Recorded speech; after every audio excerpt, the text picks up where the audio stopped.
Katakan uzkuru hazimal lazzat ay al-maut, rawahu Muslim. Ingatlah sesuatu yang bisa memutus semua kenikmatan. Apa itu? Al-maut. Tapi bagi orang beriman, kematian adalah kesempurnaan. Yang tidak sempurna ilmunya di dunia, dia akan mencari guru lagi di alam kubur. Antum percaya deh. Kalau enggak, mati aja dulu. Kata Imam Nawawi, bagaimana kamu mau usul, mau merasakan hadirnya Allah, sedangkan di qalbumu muntabi'atun, ya, masih terlihat, masih terbayang wajah-wajah selain Allah Subhanahu wa ta'ala. Nah, zikrullah itu kalau tambah ditancap, maka bangunan istana rohaninya akan tambah tinggi. Jadi sering-sering menancapkan kalimah dalam kalbu, maka Allah akan tinggikan bangunan kalbu. Ada istananya di dalam kalbu. Itulah kalam para ulama, qalbul mu'min baitullah. Kalbu orang beriman itu istananya Allah.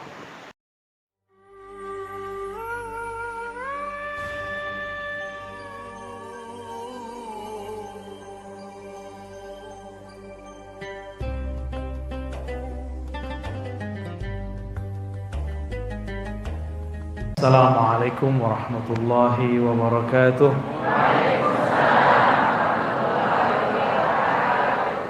Alhamdulillahilladzi dzakkarana bil mauti wa kafa bil mauti wa'izan.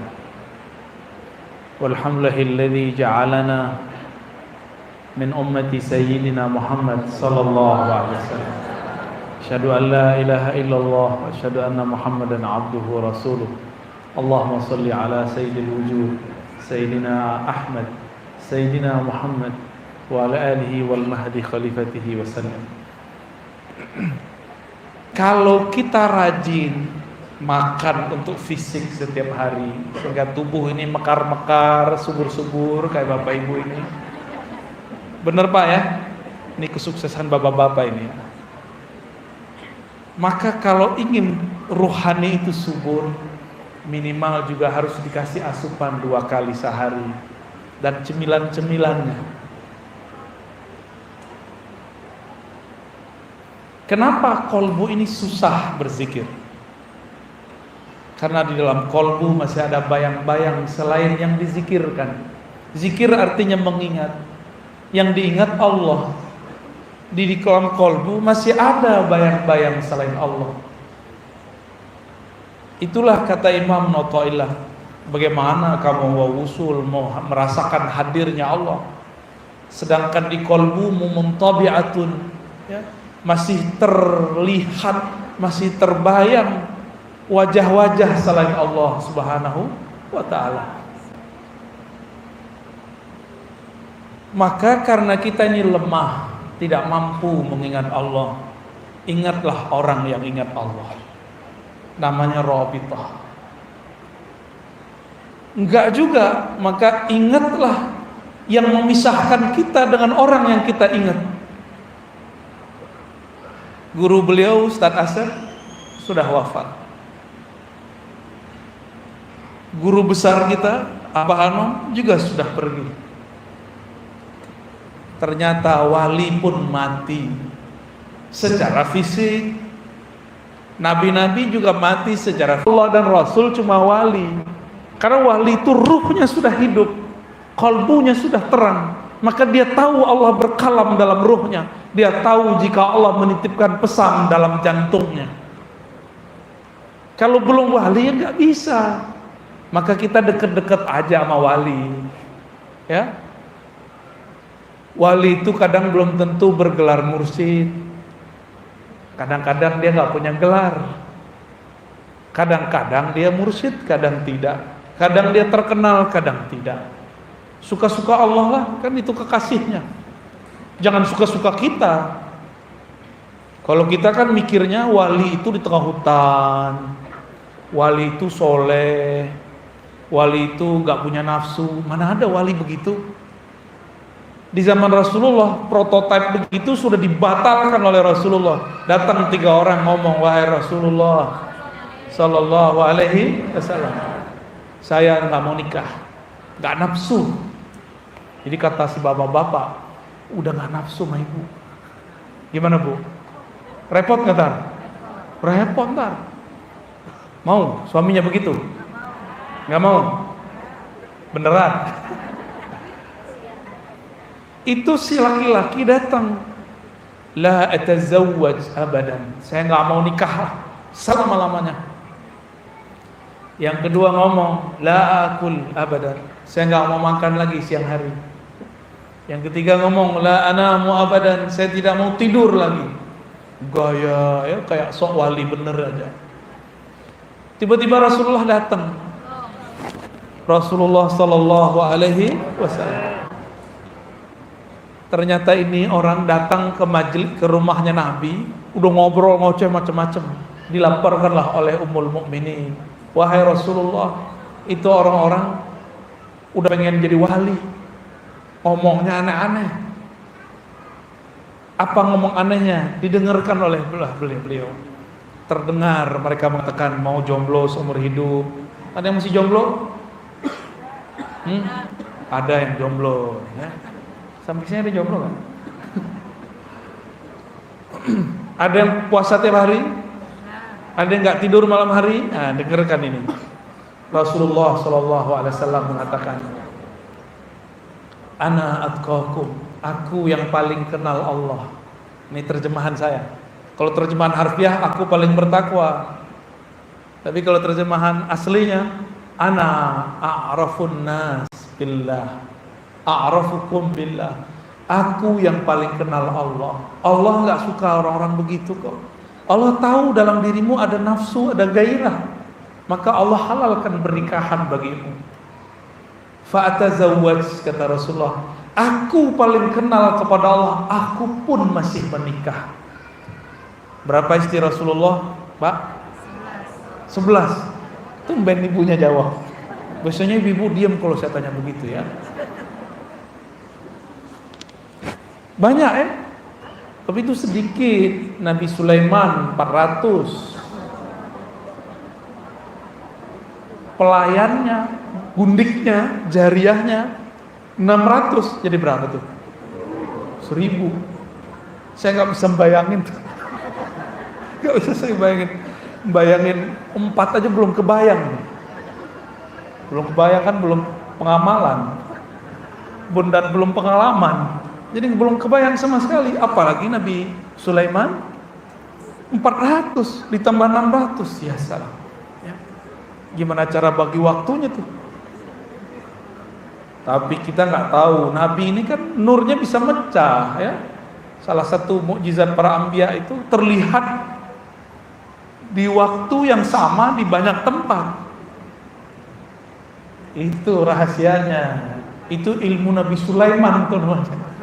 Ya, kalau boleh dikasih ke bapak-bapak, ntar dibuka cabang banyak-banyak.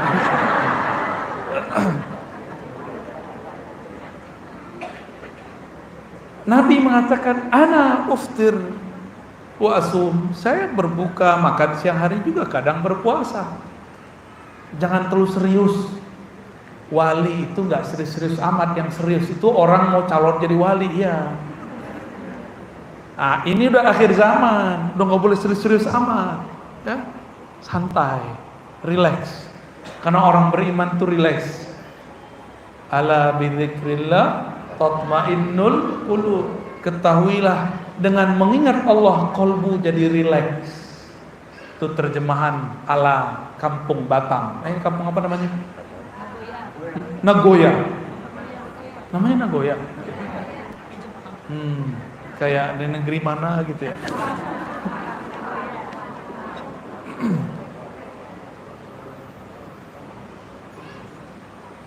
Mengingat orang-orang yang soleh membuat kita paham bahwa kekasih Allah itu bukan Allah kita, tapi Allah. Jadi nggak cocok nih mau pikiran, masa wali begini? Ya, emang wali kamu. Mereka itu kekasih Allah, wali Allah, bukan kekasih kamu. Suka-suka Allah mau diapain? Mau disimpan di mana? Itu aja bapak-bapak ada yang naruh di apartemen ini, ada apartemen itu, ya kan? Ada yang di pulau ini, di pulau itu, suka-suka dia. Itu bapak-bapak loh, apalagi Allah, suka-suka Allah. Allah mau samarkan kekasihnya, Allah mau zahirkan kekasihnya, suka-suka Allah. Ini ibu-ibu ini ada yang secret cinta seseorang enggak? Apalagi bapak-bapak ini. Itu normal, cuma jangan kelamaan. Itu normal. Harus dihancurkan secepatnya jika tidak mungkin. Harus dihindarkan. Harus dirubah polanya. Cinta itu kalau bukan kepada Allah dan Rasulullah pasti menyiksa. Ya, hubbu ma siwah azabun. Mencintai selain Allah itu hanya menyiksa diri, capek. Termasuk mencintai guru, kalau bukan karena Allah itu lelah. Satu saat guru kita diambil oleh Allah atau kita diambil oleh Allah, maka robitoh kita yang paling mutlak sebenarnya robitoh ikatan kalbu kepada Allah. Karena kalbu ini tidak bisa membayangkan Allah, maka kaitkan kalbu dengan Rasulullah. Karena kita tidak bertemu Rasulullah, maka hubungkan hati dengan orang yang terhubung kepada Rasulullah sallallahu alaihi wasallam. Udah punya guru yang terhubung kepada Rasulullah? Sudah, ya. Jangan jauh-jauh dari guru yang terhubung kepada Rasul. Tapi guru bukan wali, bukan, kalau wali syukur, bukan nabi. Jadi jangan terlalu berlebihan juga mengantukkan harapan kepada mursyid, ya. Kalau mursyid kita wafat, kita belum kuat, cari mursyid baru. Jangan kemudian mengeluh, pusing, ya Allah guruku mati. Allah kan gak pernah mati. Masa kisah Umar diulangi kembali? Sayyidina Umar radhiyallahu taala anhu ketika Rasulullah wafat, beliau katakan, man qala bimauti Muhammad, siapa yang mengatakan Nabi Muhammad mati, saya sembelih. Yang ngomong siapa? Umar. Karena Umar ini, beliau ini dengan alam ruh itu kayak biasa aja. Umar itu, maka disebut muhaddats. Orang yang bisa berdialog dengan ruhnya. Dia tahu ruh Nabi itu kemana. Maka Sayyidina Umar mengatakan Rasulullah itu tidak mati. Cuma kan yang begitu hanya Umar. Ditegur oleh Abu Bakar, "Afa'in mata au qutila?" Apakah jika dia berpindah alam atau terbunuh, inqalabtum ala aqabikum, kamu kemudian berubah? Baru sadar Umar. Umar 2 kali mengalami ini. Satu saat beliau pernah ingin menang melawan orang kafir Quraisy, tapi kemudian Rasulullah mengalah. Suka-suka Rasul. Umar pernah berpikir menang itu ala dia. Menang ala Umar apa dulu? Kalau kita benar wajib menang, kalahin kafir Quraisy. Tapi Nabi bilang tahun ke-6, enggak, Umar mundur. Akhirnya Umar kemudian bersuara tinggi dan mengatakan, ahakun dinuna, wahai Muhammad, kan begitu jadinya. Agama kita benar enggak? Rasulun anta, kamu beneran Rasul Allah enggak? Masa ngalah dari orang kafir? Ini logika siapa? Umar dulu pernah mengalami itu. Jangan kejadian kembali sama kita. Umar sudah memperbaikinya, masa kita ulangi? Bagi Umar benar pasti menang. Sekarang juga. Bagi Nabi nggak begitu. Benar menang itu bisa nanti. Benar dulu ente. Itu Umar kalut. Tahu kalut? Ya. Itu Umar, selevel Umar loh, apalagi kita. Jadi jangan heran ada orang kalah ngamuk-ngamuk, ya. Wajar. Umar juga begitu. Tapi Umar kan ada yang negur, antum ada yang negur enggak? Punya mursyid enggak? Mursyidnya Umar Nabi Muhammad, meninggal Nabi Muhammad, mursyidnya Abu Bakar As-Siddiq ditegur oleh Abu Bakar, Umar, sadar kamu. Sadarlah Umar. Punya mursyidnya, selevel Umar punya mursyid loh, punya guru rohani. Kata kawan, saya sudah alim, ngaji sekian tahun di pesantren. Kata satu lagi, oh, sekolah saya tinggi, nggak perlu guru, nggak perlu mursyid. Ya udah jalanin sendirilah. Ya, coba aja kalau bisa.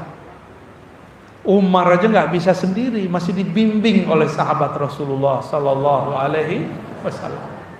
Inilah yang Nabi katakan, uzkuru hazimal lazzat, ay al-maut, rawahu Muslim. Ingatlah sesuatu yang bisa memutus semua kenikmatan. Katakan, uzkuru hazimal lazzat, ay al-maut, rawahu Muslim. Ingatlah sesuatu yang bisa memutus semua kenikmatan. Apa itu? Al-maut, kematian. Nikmat menikah, nikmat punya anak, nikmat punya rumah, punya mobil, habis semua. Ada saudaranya mati karena COVID kemarin. Ada saudaranya, teman kerjaannya ada nggak? Teman semajelisnya ada. Masih kurang teguran dari Allah Subhanahu. Ada yang pulang nanti meninggal bisa jadi. Syukur meninggalnya habis majelis. Kalau enggak, apa yang disebut mati? Al-maut. Karena kadang-kadang Allah itu unik juga. Allah mengatakan kepada Nabi Muhammad masih hidup. Innaka mayyitun, dalam surat Az-Zumar. Hai Muhammad, engkau mayyit, engkau adalah bangkai mati, gitu. Itu Allah yang ngomong. Ternyata maksudnya engkau akan mati, hai Muhammad. Wa innahum mayyitun, mereka pun akan mati. Kalau sekarang begini doang kita sebut mati, nggak ada efeknya. Coba inget-inget teman kita duduk di samping sekarang mati, bisa nggak? Orang tua kita dulu hidup membesarkan kita, sekarang ada nggak? Udah nggak ada.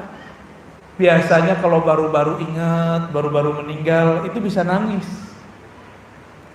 Tapi kalau sudah lama, bingung juga mau nangis apa. Di dunia ini yang menghidupkan sunnah ingat mati cuma ahli thariqah, ahli tasawuf. Tapi setan tidak pernah diam. Setan akan memprovokasi wali-walinya, ulama-ulamanya. Jadi ada ulama setan namanya. Ulama setan itu akan menyerang, akan mencaci maki dan menyesat-nyesatkan ulama-ulama ahli tasawuf. Ingat-ingat tuh. Karena yang mengamalkan sunnah ingat kubur, ingat mati cuma siapa yang suka ziarah kubur, itu berarti berhasil gurunya mendidik. Maka pastikan jika ada kelompok yang tidak suka ziarah kubur, kolbunya keras. Apalagi ngomong doa ente gak nyampe ke orang mati. Tuh, jadi panitia dia, panitia kematian. Bisa gak jadi panitia kematian? Itu ada tuh. Kata dia kalau bukan anak nggak nyampe, bener. Ntar kalau dia mati kita tendang aja masuk kubur. Kenapa? Karena sholat jenazah itu isinya doa. Takbir ketiga bunyinya apa? Allahumma ighfir lahu warhamhu. Kita bukan anaknya, ngapain baca begitu? Ini seorang imam namanya Ibn Nasr, seingat saya. Di zamannya ada ulama nyeleneh bilang azab kubur nggak ada. Nama kelompoknya disebut Mu'tazilah. Apa nama kelompoknya? Kalau sekarang disebut neoliberal, liberal, gaya baru. Ada tuh sekarang tuh, ya di Jakarta banyak. Modal Quran terjemahan. Terus matilah orang ini. Kelompok Mu'tazilah ini mati. Tidak ada satupun ulama ahlu sunnah datang menyolatkannya kecuali Imam Ibn Nasr. Datang dia, masuk. Bingunglah semua orang di kota Baghdad. Kenapa ahli hadis ahlu sunnah mau datang menyolatkan dia? Maka disidanglah imam ini. Setelah dia keluar, dipanggil oleh para masyayikh, para kiai di Baghdad. Hei, ente ridho kepada ahli bid'ah? Enggak. Terus kenapa datang ke sana? Senyum dia. Kalian itu suuzonnya tinggi. Nah, ini kadang-kadang orang suka baca kitab tuh suuzonnya tinggi kadang. Ya, benar Ustaz Asep ya? Baru bisa baca kitab beberapa udah suuzon aja sama orang. Orang ini enggak pinter, enggak ahli. Baru juga coba khatam berapa kitab ya. Ini imam udah khatam banyak kitab. Dia kemudian bilang, tahu nggak kalian saya ngapain di sono? Nggak ada yang kasyaf sih ya. Ngomong begitu. Saya datang kepada orang Mu'tazilah yang ingkar ke azab kubur itu bukan mau sholat, tapi saya ngomong kepada dia. Jadi dia punya ilmu bisa ngomong sama orang mati. Percaya nggak tuh? Apa kata dia? Ya munkiral azab, ya munkir azabil qabri, zuk azabahu. Orang mati, dulu ente kan nggak percaya azab kubur, rasain habis ini. Dia ngomong begitu, bukan dia takbir bukan. Habis itu dia pergi. Jadi Allah itu kirim umar-umar setiap masa yang kolbunya, ruhnya bisa tembus ke alam lain dengan izin Allah. Disebut mukasyafah. Disingkapkan kolbunya oleh Allah Subhanahu wa ta'ala. Diizinkan. Hadis Imam Tirmizi, ada sahabat lagi i'tikaf di masjid, nggak muat, sampailah keluar masjid. Itu masjid dulu tempat kuburan. Ternyata masih ada itu kuburan orang Islam yang menghafalkan surat Al-Mulk, dikubur di situ.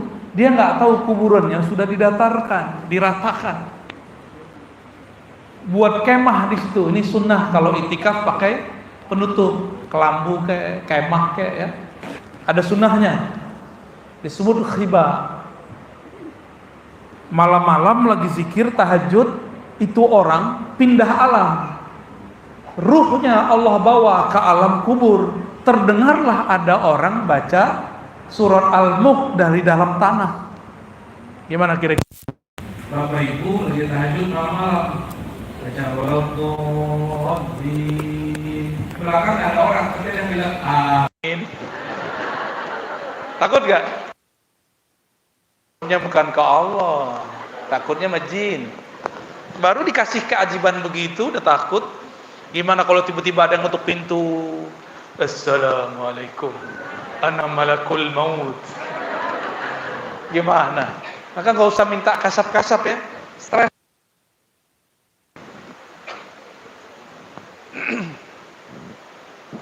Dia dengar, tapi asik dia dengarkan. Lah, tabarakalladzi biyadil mulk. Saya hafal nih ayat ini. Ternyata yang di dalam kubur sebelum dia tidur waktu masih hidup suka melazimkan, membiasakan baca surat nggak sempet tuh malaikat maut, malaikat mungkar nakir nanya, mau tanya datang Al-Mulk. Mulk itu surat dan itu ada malaikat-malaikat yang membersamai surat itu. Mau datang tuh malaikat mungkar nakir mau nyapa dia nggak jadi, dijaga oleh. Akhirnya mungkar nakir nggak jadi nanya, udah ente lewat. Tidur. Setiap malam dia baca Al-Mulk, yang baca nurnya yang membaca. Karena di alam kubur tidak ada lagi amalan yang dapat pahala. Yang ada yang mereka cari adalah bagaimana tambah dekat kepada Allah lewat ilmu. Nyari ilmu, nggak nyari amal lagi. Orang yang tidak sempurna ilmunya di dunia, dia akan mencari guru lagi di alam kubur. Antum percaya deh. Kalau enggak mati aja dulu. Kenapa ada orang utang datang ke orang hidup? Karena dia nggak bisa ngapa-ngapain di sana. Dia minta dibebaskan utangnya, dan itu diabadikan oleh ruh. Bahwa orang yang sudah mati, jika dia hutang ada masalah, dia datangin orang hidup. Kadang kalau orang yang hidup ini kolbunya hidup, dia bisa ngobrol. Tapi kalau ruhnya belum terlatih, dia nggak bisa ngobrol. Dia cuma ngeliat aja. Banyak nih murid-murid thariqat, gurunya meninggal, ketemu gurunya nggak bisa ngomong, diem aja. Itu karena belum terlatih. Kalau terlatih antum bisa ngobrol sama mereka. bahkan dalam keadaan yaqzah, dengan izin Allah, ya, dengan izin. Kalau izin guru belum tentu, izin Allah. Laporlah ia kepada Rasulullah sallallahu alaihi wasallam, wahai Rasulullah, aku kabur. Jadi orang Arab, sahabat Nabi, takut juga kalau dengar-dengar begitu malam hari. Normal berarti ya. Sampai sekarang itu orang Arab Saudi itu paling takut sama sihir, karena yang bawa sihir orang Indonesia. Sihirnya dari kampung beliau nih ya, dari Batam belum ketemu sihirnya. Ilmu ruqyah rame di sono. Orang lagi kerja ya. Udah biarin aja deh ya. Itu banyak ilmunya tuh. Itu namanya masang apa? Pasak bumi, bener. Nah, zikrullah itu kalau tambah ditancap, maka bangunan istana rohaninya akan tambah tinggi. Jadi sering-sering menancapkan kalimah dalam kalbu, maka Allah akan tinggikan bangunan kalbu. Ada istananya di dalam kalbu. Itulah kalam para ulama, qalbul mu'min baitullah. Kalbu orang beriman itu istananya Allah. Bahkan dalam teks yang lain, qalbul aulia arsullah. Kalbu para aulia, para kekasihnya adalah arasnya Allah, lebih daripada istana. Aras mencakup langit dan bumi. Makanya mereka mau apapun Allah kasih. Kekasih, kita punya kekasih, punya anak. Anak kan dikasihi enggak? Pasangan dikasihi enggak? Ibu sayang sama lakinya? Bener. Suaminya pengen kopi, belum ngomong dibuatin enggak? Bener. Ya. Bener. Berarti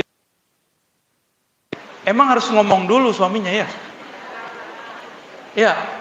Berarti nggak ngerti bahasa kolbu, cintanya masih pakai dompet. Paham, tinggal konfirmasi. Mau buat apa bang? Gitu. Mau kopi, mau teh, tapi jangan teteh bang. Aduh, jangan terus bu. Gawat bu. Ada yang jauh dari istri bu. Saya maksudnya. Baik. Kalau kita sayang sama pasangan, dia terbersit apa, kita tawarkan. Benar. Begitulah Allah kepada kekasihnya. Punya Allah langsung kirim.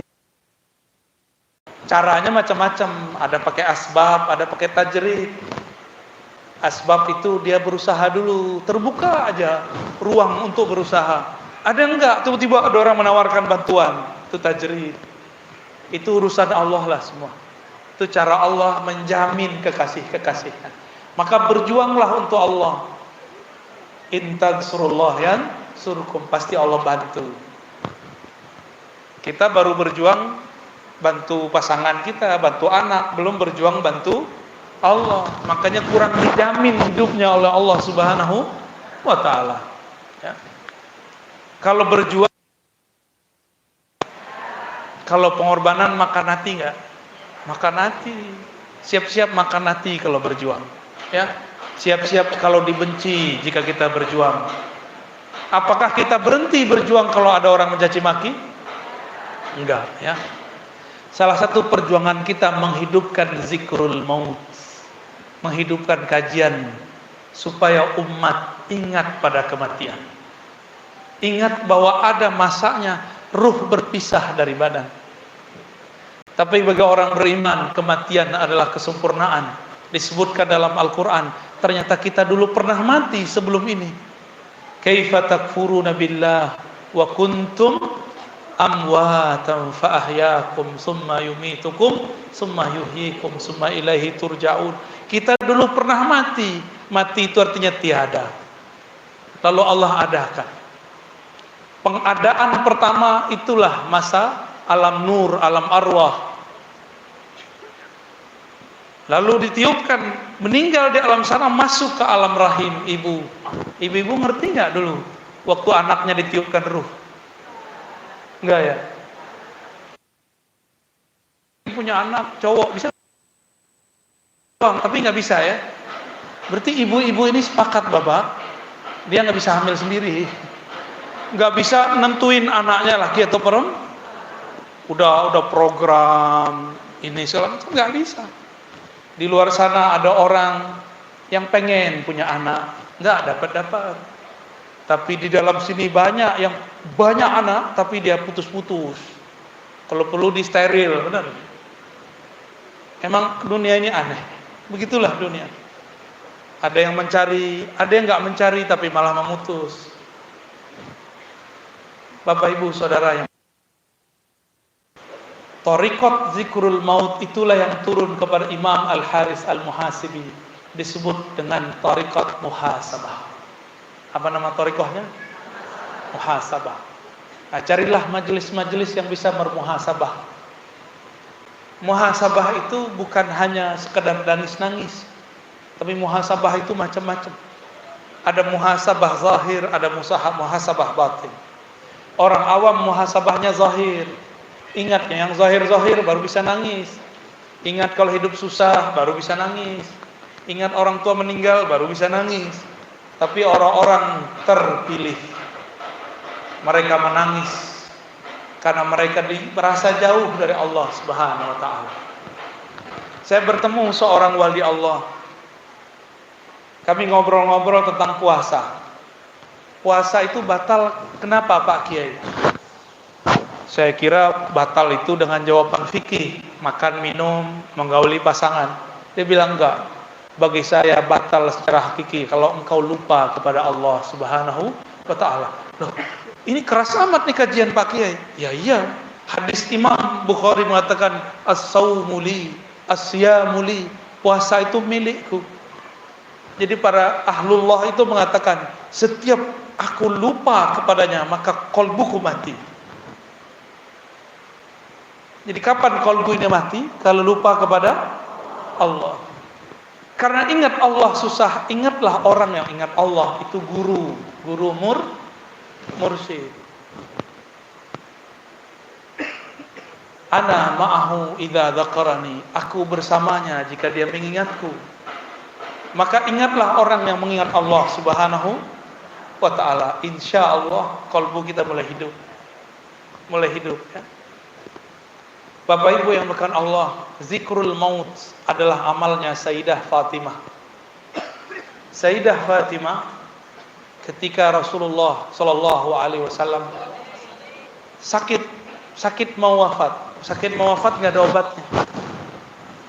Rasulullah itu tabibul qulub, afiatul abdan. Rasulullah itu obat hati, penyembuh penyakit badan. Ada Sayyidina Ali matanya sakit disembur pakai ludah sembuh. Ada sahabat sakit perut seumur hidupnya diludahi Nabi sembuh. Ada sahabat yang punya masalah berat bau badan, cukup meminum keringat Nabi harum seumur hidupnya. Rasulullah sallallahu alaihi wasallam. Tapi di akhir hayatnya pun beliau masih sakit. Sakit mau meregang nyawa dengan badan. Ketika Rasulullah sudah mulai sakit-sakitan begitu, terciumlah bau ini oleh Sayyidah Fatimah. Fatimah mengerti bahwa Rasulullah akan berpulang ke hadirat Allah Subhanahu wa taala. Maka Fatimah menangis. Hadis ini riwayat Imam Bukhari dan Muslim. Menangis, wahai Rasulullah, wahai abati, wahai ayahanda, apakah engkau akan meninggalkan aku? Ternyata Fatimah sangat sedih ditinggalkan ayahnya. Dia nggak masalah kalau ditinggal suami, nggak masalah sama dia, tapi ditinggal Rasulullah itu masalah bagi Fatimah. Ibu-ibu mana yang duluan nih, suami apa istri ntar? Hah? Maunya kayak Fatimah ya. Apa kata Nabi? Wahai putriku, ridhokah kamu jika aku awal dipanggil, setelah itu yang pertama nyusul kamu? Kalau saya ngomong begitu, ibu-ibu kabur kali ya, berhenti aja jadi muridnya. Benar ya? Belum mau mati Ustaz. Gitu ya. Fatimah masih muda. Tapi Nabi kabarkan, yang pertama menyusulku adalah engkau wahai Fatimah. Tenang Fatimah, nanti engkau akan membersamaiku di alam sana. Fatimah yang tadinya nangis, dia langsung senyum. Tuh beda kan mama ibu-ibu. Ibu-ibu saya kabarin mati, ntar pasti pada mukanya galau tuh ya. Ini beda Fatimah dengan Fatimah zaman now ya. Kenapa Fatimah berbahagia dikabarkan mati? Karena dia dikabarkan akan menyusul Rasulullah Sallallahu Alaihi Wasallam. Adakah di dunia ini kekasih melebihi kekasih Rasulullah Sallallahu Alaihi Wasallam? Gak ada. Fatimah itu kalau nggak disuruh nikah sama Sayyidina Ali, dia nggak mau nikah dia.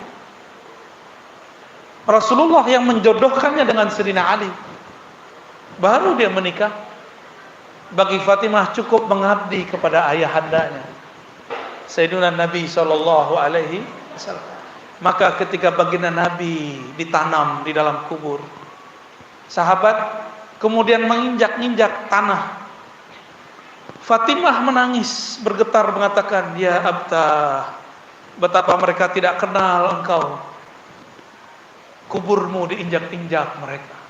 Jadi Fatimah pun ngomong, kalau mereka tahu nggak berani pakai kaki, pasti pakai tangan pelan-pelan. Itu Fatimah ngomong, ya Abtah, wahai ayahanda, tahu siapa engkau. Mereka tidak akan berani menginjak-injak kuburmu.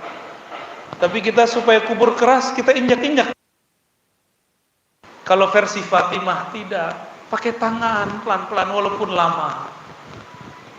Inilah beda pecinta dengan sahabat yang cuma kenal.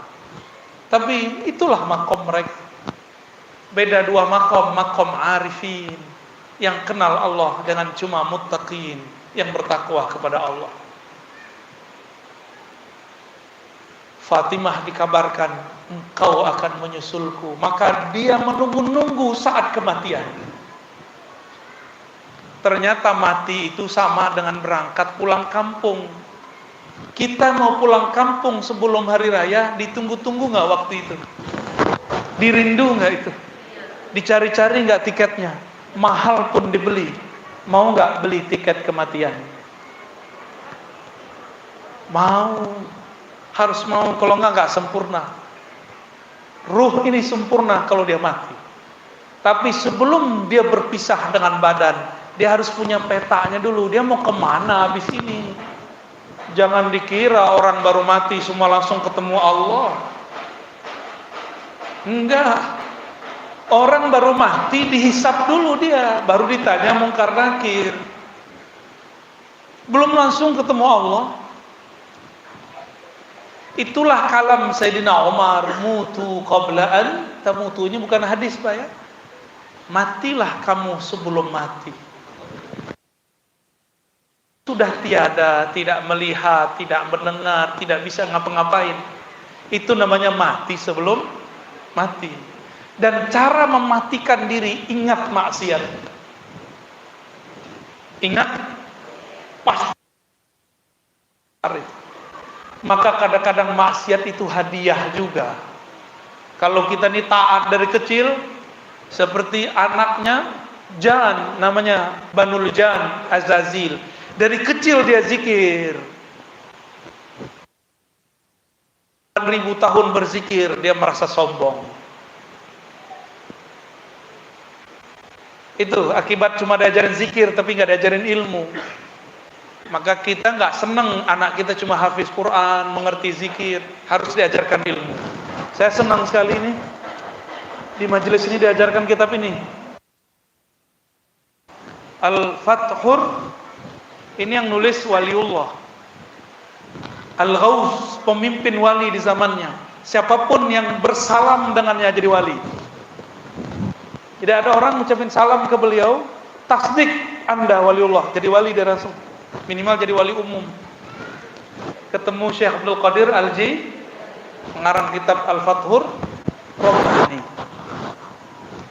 Itu kalau cuma salam. Sahabat Nabi cuma memandang beliau lalu percaya beliau Rasulullah, langsung berganti status jadi sahabat. Radhiyallahu ta'ala anhum. Di zaman Syekh Abdul Qadir ada orang percaya dia seorang wali, langsung jadi wali umum, wali am, mengikuti thariqah beliau di zaman itu, langsung jadi wali khas, wali yang spesial.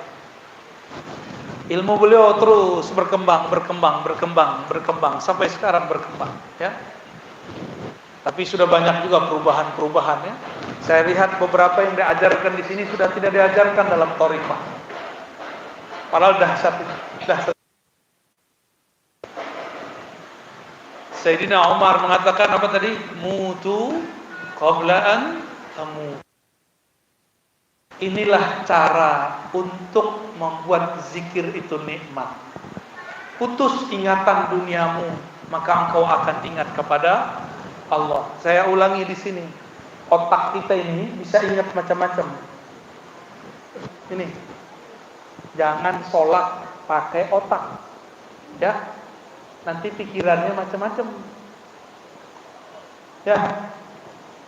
Zikir pakai apa? Pakai kalbu beneran. Tapi masih kepikiran macam-macam kan? Berarti zikirnya belum dengan kalbu. Zikirnya masih pakai sholat kok nerjemah. Itu khusyuk dari mana? Ya? Mana ada Nabi ngajarin sholat itu nerjemah Quran. Kalau nggak tahu ilmu khusyuk, belajar kepada ahli khusyuk. Termasuk yang jago terjemah. Antum yang ahli terjemah, jangan sesatkan umat. Coba ibu-ibu bapak yang nggak pernah nyantri disuruh nerjemah Al-Fatihah lagi sholat, pusing nggak? Pusing, stres sholatnya. Setiap sholat stres karena nerjemah. Alif Lam Mim hanya Allah yang tahu. Hanya Allah yang tahu, gitu aja. Hudal lil muttaqin hanya Allah yang tahu.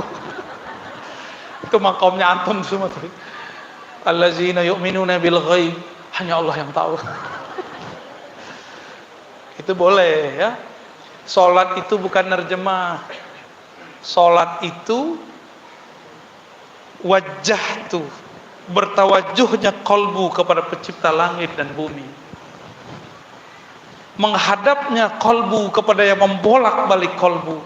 Kembalinya ruh kepada yang meniupkan ruh. Kembalinya tubuh kepada tanah. Makanya disimbolkan sujud. Sujud itu adalah mati sebelum mati. Nabi Muhammad disebutkan dalam riwayat ulama-ulama sirah. Kata Sayyidatuna Aminah, ketika anakku Muhammad lahir, tiba-tiba dia kemudian berubah seperti orang sujud. Itu Nabi Muhammad. Maka bernamalah Muhammad. Orang sujud itu mim ha mim dal. Tubuhnya itu adalah Muhammad. Coba kepalanya mim, benar. Lengkungan punggungnya ha. Ini mim. Ada dua enggak? Maka tasdid. Satu kelihatan, satu tidak. Yang satunya nanti turun jadi al-mahdi. Lalu dal. Dal itu hidayah dari Allah. Hidayah minallahi tabaraka wa ta'ala. Mim ha mim dal. Maka tiada orang masuk neraka kecuali diganti wajahnya. Gak ada. Ya, walaupun gak cakep-cakep amat. Tapi ini kan wajah manusia, benar gak? Gak ada yang sejak wajah Ustaz Asep, ya. Wajahnya putih, kalbunya bening. Alhamdulillah.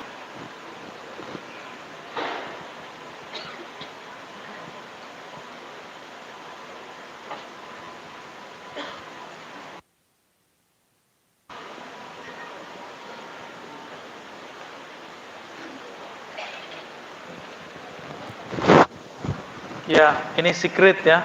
Sesuai dengan yang ditulis.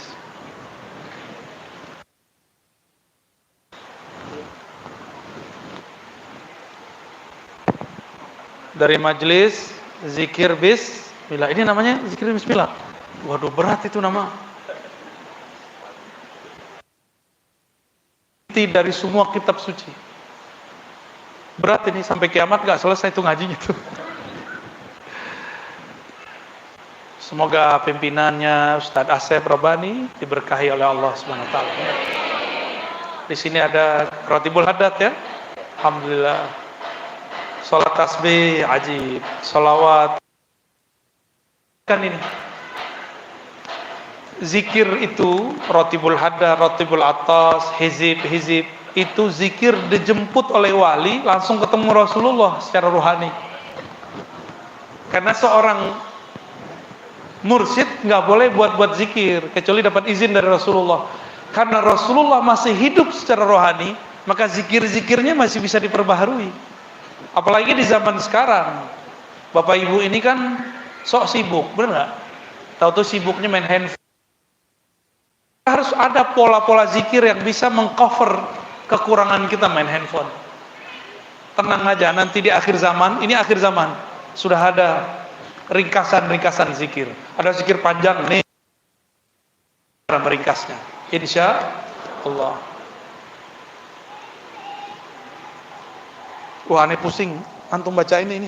Bacain itu Ustadz Asep. Pakai mic aja. Ya, fadhal. Bismillahirrahmanirrahim. Laki-laki non muslim masih Islam untuk menikahi wanita muslimah. Tapi selama menjadi mualaf dan menjalani pernikahan tidak pernah agama Islam. Beberapa tahun ke depan si laki-laki kembali ke agama yang semula alias murtad, dan istri meminta untuk di PHK, diceraikan maksudnya. Tapi suami tidak mau menceraikan, malah berkata bagaimana dengan agama Islam yang membiarkan orang bercerai dan membuat istri serta anak terluka-luka, tidak ada yang menafkahi. Bagaimana sikap terbaik dari istri untuk menyikapi hal ini, dia? Maka sebelum nikah jangan pakai nafsu dulu, belajar dulu fikih nikah sama fikih talak, ya. Ada namanya fasakh. Apa arti fasakh? Pernikahan batal otomatis, nggak perlu talak, nggak perlu gugat cerai. Dengan cara pasangan murtad. Batal perceraiannya udah nggak sah, nggak boleh lagi berhubungan badan, ya. Cerai langsung, abadi, nggak ada lagi. Jadi Islam. Masalah nafkah, emang Allah tidur? Ya, Allah nggak tidur kok. Nafkahi perempuan itu, ya. Bapak-bapak ini banyak yang mau nafkahi. Aneh nggak ikut-ikutan ya. Oke, jadi itu mohon maaf, harus dipisah segera. Jangan mengundang lagi, ya. Tuh statusnya sudah hubungan di luar pernikahan itu. Cepat-cepat selesai. Udah keluar dari rumahnya, kalau perlu kembali kalau orang tua. Allah Maha hidup. Allah Maha memberi rezeki. Cari rezeki nggak apa-apa. Kerja aja lagi nggak apa-apa. Ya, siapa tahu bertemu jodoh yang lebih baik. Ya, disebutkan dalam Al-Qur'an, wala amatun mu'minatun, yang beriman khairun min musyrikatin walau ajabatkum, lebih baik daripada perempuan cantik tapi musyrik. Sama sebaliknya, cowok hitam legam juelek, tahu, tapi percaya kepada Allah, itu cuma tubuhnya yang jelek, cuma tubuhnya yang hitam, cuma tubuhnya yang jelek, tapi batinnya indah di sisi Allah Subhanahu wa ta'ala.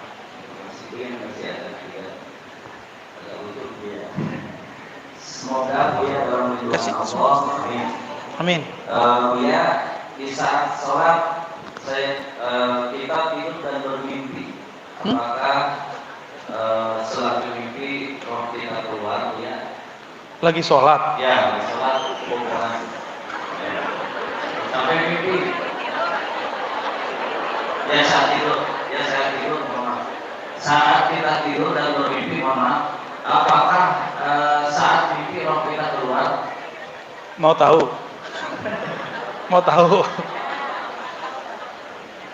Di saat kita tidur, bukan hanya mimpi, lagi tidur Allah langsung genggam roh, langsung digenggam. Tapi Allah kasih ari-ari, tahu ari-ari, masih ada kaitan dengan tubuh. Jika dia kembalikan, namanya jaga, terbangun. Jika dia tidak kembalikan, namanya mati. Mudah itu bagi Allah, sangat mudah. Jadi jangan dikit-dikit tidur, dikit-dikit mangap, ya. Jadi gimana ruhnya? Ruhnya langsung digenggam oleh Allah. Jadi pertanyaannya bukan keluar atau di dalam. Apa yang terjadi pada roh ketika dia tidur atau mimpi? Jangan pertanyakan keluar atau masuk. Yang ditanyakan apa yang itu dalilnya surat Az-Zumar. Berapa tuh? 43 apa 42 tuh? Allahu yatawaffal anfusa hina mautiha. Ya. Gitu ya ayatnya. Allah lah yang mewafatkan jiwa ketika dia mati atau ketika tidur. Ada yang dilepas, ada yang diambil. Dilepas bangun, diambil mati selama-lamanya. Lanjut. Bolehkah tasbih di kalung leher? Pertanyaannya polos amat. Boleh nggak begini? Boleh nggak begini? Boleh. Boleh nggak? Sekarang saya ganti pakai tasbih, boleh nggak? Kata orang pakai tasbih itu mirip Yahudi. Kata orang sebelah, dia nggak kenal Yahudi, sok-sok bilang Yahudi. Nggak ada Yahudi pakai kalung-kalung begitu. Yang ada Kristen, yang ada Saulin kata dia, sok tahu ya. Jadi si Ustadz ini ngayal. Yang kalau kita nih adu-adu hak paten sama orang-orang, kita dituntut sama Saulin gitu. Ya salam. Sama Buddha, sama Kristen, ya salam. Sotoy ente ya. Tasbih itu alat yang sudah dipakai oleh istri-istri Nabi, tapi tidak pakai tali. Dipakai oleh sahabat Nabi. Abu Darda pakai, Abu Hurairah. Cuma tasbihnya Abu Hurairah bukan 33. Bukan berapa tuh? 100, enggak. Tasbihnya beliau panjangnya 2000.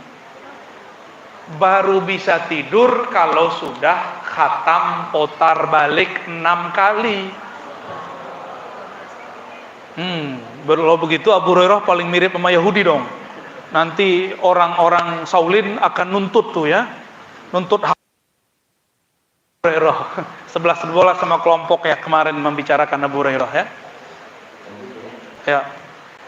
Ketika khatib naik mimbar, masih bolehkah sholat sunat tahiyatul masjid? Satu ya. Dalam sufi, bagaimana penilaian tentang mendengar, bermain dan berjoget? Mungkin ada yang bilangkan di situ kan. Ya. Kemudian Banyak amat. Udah dulu. Ya. Yang pertama tadi apa? Yang pertama, ketika khatib naik mimbar, ya masih bolehkah kita sholat sunat? Khutbah kedua makruh. Kalau khutbah pertama masih dibolehkan. Satu kali ada seseorang masuk masjid, Nabi lagi khutbah. Nabi tanya, "Shalaita rakaatain?" Sudah sholat 2 rakaat? Dia bilang belum. "Shalli rakaatain khafifatain." Sholat yang ringan, jangan panjang-panjang pakai Al-Qari'ah. Apalagi pakai surat As-Sajadah, jangan. Yang kedua tadi? Yang kedua, dalam sufi bagaimana penilaian tentang mungkin goyang dan sebagainya. Oke. Bermain dan berjoget. Tasawuf itu nggak ada urusannya dengan hukum Islam. Hukum Islam itu urusan ahli fikih. Ya, sufi itu tidak ada yang mendekatkan diri dengan joget. Ente salah paham karena belajar tasawuf lewat YouTube. Nih, ada yang suka musik kan? Ada yang jago musik? Kalau kita lagi mendengarkan musik yang kita suka atau suara yang kita suka, tiba-tiba kita ngapain? Gerak. Berarti gerak itu manusiawi atau hewani? Coba dengerin musik dekat hewan, goyang-goyang nggak? Karena ente manusia bisa bergerak. Belum boleh Bu, tunggu dulu. Tunggu dulu. Kalau kolbunya kuat, dia tidak akan bergoyang ketika dengerin musik. Tapi kalau kolbunya menerima musik itu dan dia dalam keadaan kurang sempurna, dia akan ikut bergoyang sesuai dengan musik. Makanya kita dengerin musik apa, dengerin nasyid apa, itu langsung baca Qur'annya begini-gini nggak? Coba lihat kori-kori itu badannya bergerak kalau bener? Seperti itu. Ibu-ibu, kenapa kalau orang baca Qur'annya indah, tiba-tiba baca Allah gitu ya? Sama kayak Allah. Kenapa? Karena kalau kita mendengarkan sesuatu yang indah, melihat sesuatu yang indah, butuh ekspresi. Ya. Gerak itulah yang membuat yang disebut tari. Muncullah dulu namanya seni sufi, bukan zikir sufi. Saman. Tari saman. Ada namanya whirling darwish. Itu nggak dibuat-buat. Itu dimulai dari zikrullah. Mereka mendengarkan syair-syair kerinduan kepada Allah, kepada Rasul. Maka kemudian Jalaluddin Ar-Rumi kemudian berputar. Jadi bukan joget-joget begitu. Tolong diingat, sufi-sufi tidak mendekatkan diri kepada Allah dengan joget. Itu cuma seninya. Ya, boleh nggak tari saman, Bu? Tari saman boleh. Kalau kita lagi nonton bola hore gitu, boleh nggak? Itu orang yang mengharamkan joget-joget, dia joget lagi. Ya, dia main futsal, padahal Nabi kan nggak pernah main futsal. Gol, gitu. Terus ada yang kepalanya digoyang-goyang. Ini sama aja. Emang diri kita ini faktanya suka bergerak, ya, suka izinkan dirinya dan istrinya menonton pertunjukan tari tombak ala Habasyah di masjid. Kalau nggak percaya baca Sahih Muslim, katanya ikut sunnah Nabi, ya.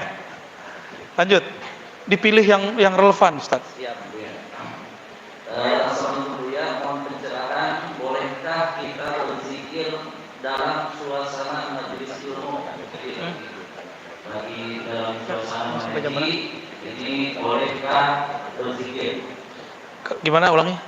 Bolehkah kita berzikir dalam suasana bermajelis ilmu? Mungkin maksudnya lagi zikir matanya merem. Mungkin lagi ngaji tuh Bu ya, lagi ngaji mungkin Tasbih. Ya, Oh gitu. Untuk mengkondisikan kolbu itu bagus. Tapi kalau lagi taklim, pandang gurunya, terima ilmunya. Karena zikirnya kolbu saat taklim adalah mendengar, saat menyepi adalah berzikir. Saat sholat dengan membaca dan sujud itu zikir. Jadi zikir itu enggak hanya seperti yang antum bayangkan. Cuma kalau tambah zikir tambah jelas dengernya, boleh. Zikirnya bukan lagi zikir menyebut, tapi zikir mengingat. Saya mau tanya, ilmu itu sifat Allah bukan? Sifat Allah. Kita nyebut nama sama nyebut sifat deketan mana? Sifat. Saya tahu nama seseorang tapi nggak tahu karakternya, berarti belum kenal-kenal amat ya. Kalau kenal Allah namanya dan tahu sifat-sifatnya, itu orang lebih dekat. Kerja di mana, karakternya begini, orangnya begitu, istrinya sekian. Kok kemana, maaf ya. Dia tahu semua detailnya, berarti dia benar sudah kenal. Ini bedanya tahu dengan kenal. Kebanyakan orang zikir itu makom tahu tapi belum kenal. Jadi lebih tinggi mana? Lagi taklim, zikir atau dengerin? Dengerin. Ya, itulah zikirnya kolbu saat itu. Ya, tapi senangnya merem aja nggak apa-apa. Tapi kolbunya tidak, nggak usah nyebut macam-macam. Merasa dipandang oleh Allah, merasa dilimpahi nama-namanya, dilimpahi sifat-sifatnya. Coba zikir 10 menit, capek nggak? Beneran? Paling ngantuk-ngantuk. Dilihat tasbih lah, belum 99. Ya, dilihat tebel, waduh, tebel nih. Punya buku zikir, Pak Ustadz? Belum. Itu nanti jamaahnya jangan tebel-tebel. Ntar dia ngeliat, berhenti ah. Tapi kalau orang taklim 2 jam rasanya sebentar. Kalau zikir 2 jam, kaki udah pegel-pegel. Dari tadi gak pegel-pegel kan? Tuh aneh. Karena farhan, kolbunya seneng. Kolbunya seneng. Itulah zikir yang lebih tinggi. Maka kalau lagi taklim, kita masuk masjid, bahkan tahiyatul masjid pun gak usah. Langsung istighfar, syahadat, sholawat, duduk. Kita lagi taklim, suruh gak usah sholat dulu, selesain dulu guru kita ngomong. Karena kalam-kalam Allah keluar dari mulutnya. Itu bukan berarti haram sholat ya. Yang dianjurkan, yang afdol yang mana? Ada emas, perak, pilih mana? Taklim itu emas. Antum sholat sendiri, zikir sendiri itu perak, pilih mana? Emas. Di sini banyak emas loh ya. Emas-emas. Ini Buya, satu lagi mendoakan atau mengirimkan surah Al-Fatihah buat almarhum suami yang non muslim, apakah sampai? Enggak sampai. Buya nih, perbedaan kolbu dan ruh apa itu Buya? Pertama nggak sampai ya, karena passwordnya harus mukmin, harus ya kalau nggak sampai ya sudahlah. Cukup katakan kepada Allah, ya Allah dia non muslim, tapi dulu udah pernah baik kepadaku. Ya, tolong ringankan, bisa. Tapi diampuni ya urusan Allah. Yang kedua tadi berat kolbu dan ruh. Ini sudah paling inti nih, udah mencakup semua pertanyaan ya. Kolbu itu adalah sentralnya jiwa. Jiwa kita ini sentralnya bukan di otak, tapi di kolbu. Kolbu itu tempat Allah menatap. Kolbu antum ditatap Allah, tapi Allah kecewa di kolbu kita bukan namanya. Allah kemudian males lihat kolbu kita. Kenapa? Di kolbunya masih nama fulan, fulanah, masih fulus. Jika itu yang ada di kolbu, maka omongannya pasti itu. Bapak Ibu, jika air ini isinya bening, mineral, keluarnya apa? Tapi di dalamnya kopi, keluarnya susu nggak? Kalau di dalamnya hitam, keluarnya apa? Hitam. Di dalamnya putih, keluarnya? Maka kolbu yang berisikan nama Allah, yang keluar nama Allah. Mau pandemi nggak ngaruh, Allahnya nggak ganti, pandemi gantilah. Ya. PHK nggak PHK sama,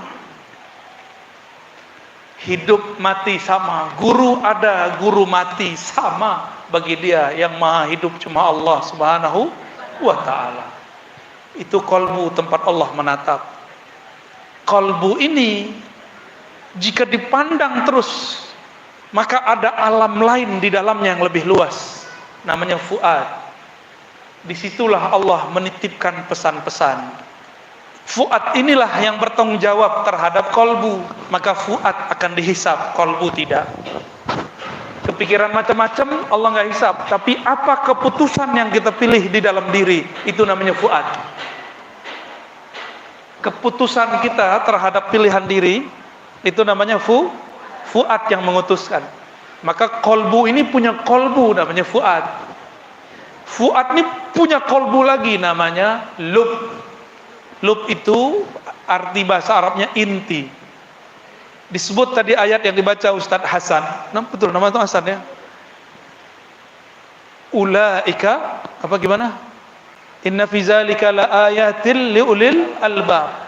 Sesungguhnya hal itu tanda-tanda yang dapat ditangkap, dipahami oleh orang-orang yang punya albab. Jamaknya lub. Lub itu otak, intinya otak itu disebut dengan lub. Tulang, sumsumnya tulang disebut dengan lub. Pohon pisang.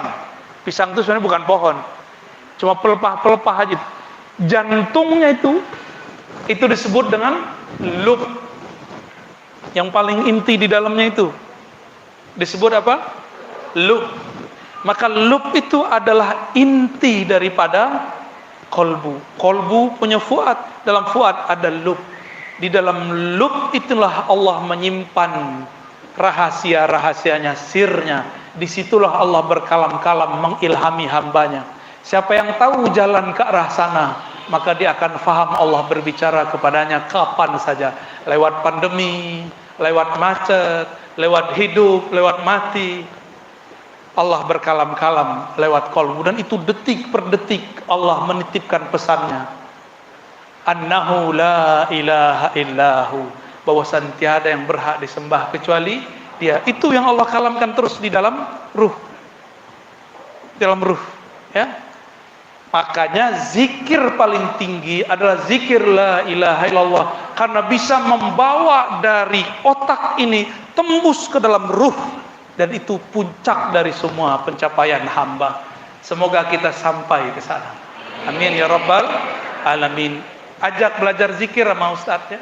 Nanti diajak zikir bagaimana cara kolbu itu bergetar kalau disebut nama Allah. Ada tekniknya, ada caranya. Semoga kita dipandang oleh Allah, di kolbu kita ada namanya. Jika tiada namanya, semoga ada ilmunya. Ya Rabb, di kolbu kami minim sekali nama Engkau. Ya Rabb, kami sedikit sekali menyebut-nyebut nama Engkau. Namun dengan berkah namamu mulia, Asmaul Husna, maka hiaslah kolbu kami dengan semua namamu ya Rabb. Allahumma mla' qulubana bi asma'ika wa sifatika. Hiasi kolbu kami dengan keindahan-keindahan sifatmu, dengan cahaya-cahaya namamu. Ya Rabb, bihaqqi la ilaha illallah fa'arifna tariq ilaik. Ya Allah, dengan keberkahan kalimah la ilaha illallah, tunjukkan kami jalan kepada Engkau. Ya Allah, bihaqqi nabiyina Muhammad, maka jadikan kami wafat dalam kalimah la ilaha illallah, hidup dalam kalimah la ilaha illallah, bangkit dalam kubur, dibangunkan mungkar nakir dengan la ilaha illallah, dibangkitkan di padang mahsyar dengan la ilaha illallah, ditimbang di mizan Engkau, dihisab dengan hisab Engkau dengan la ilaha illallah, diperjalankan di atas siratnya dengan la ilaha illallah, dan izinkan kami masuk surga dengan la ilaha illallah Muhammadur Rasulullah sallallahu alaihi wasallam. Rabbana atina fid dunya hasanah wa fil akhirati hasanah wa qina adzabannar. Wa sallallahu ala sayidina Muhammad walhamdulillahi rabbil alamin. Mohon maaf, tidak usah salam-salaman ya. Cukup dengan hati. Innallaha ma'ana. Assalamualaikum warahmatullahi wabarakatuh.